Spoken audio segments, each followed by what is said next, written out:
Wise news, খবরের সত্যাসত্য 24 ঘন্টা। অভিনেতা বরুণ ধাওয়ান এবং তার স্ত্রী নাতাশা দালাল সোমবার তাদের প্রথম কন্যা সন্তানকে স্বাগত জানিয়েছেন। শুক্রবার বিকেলে তারা নবজাতককে সঙ্গে নিয়ে বাড়ি ফেরেন। style.com ট্যাটু স্টুডিও, এখানে অতি যত্ন সহকারে ট্যাটু শেখানো ও ট্যাটু করা হয়। ট্যাটু স্টুডিওতে কোর্স করে আপনিও হতে পারেন একজন tattoo artist. Contact us for more details.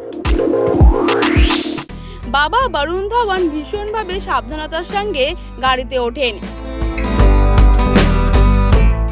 গোলাপি রঙের তোয়ালে দিয়ে প্রায় ঢাকাই ছিল মুখ, কিন্তু তারপরে গাড়িটি হাসপাতাল প্রাঙ্গণ থেকে বেরিয়ে যাওয়ার সময় যথারীতি সেই পুচকে ছবি তোলার চেষ্টা চালান অনেকেই।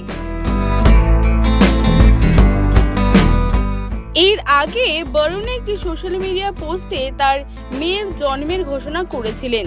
তিনি ইনস্টাগ্রামে লিখেছেন, আমাদের শিশুকন্যা এসেছে, আমাদের জীবনে এই নতুন আশীর্বাদে আমরা আনন্দিত। এই বিষয়ে আমরা মিডিয়াকে আমাদের গোপনীয়তা দেবার জন্য অনুরোধ করছি। তারপরেও বরুণ মেয়েকে নিয়ে বেরোতেই ঘিরে ধরল চিত্রগ্রাহকরা।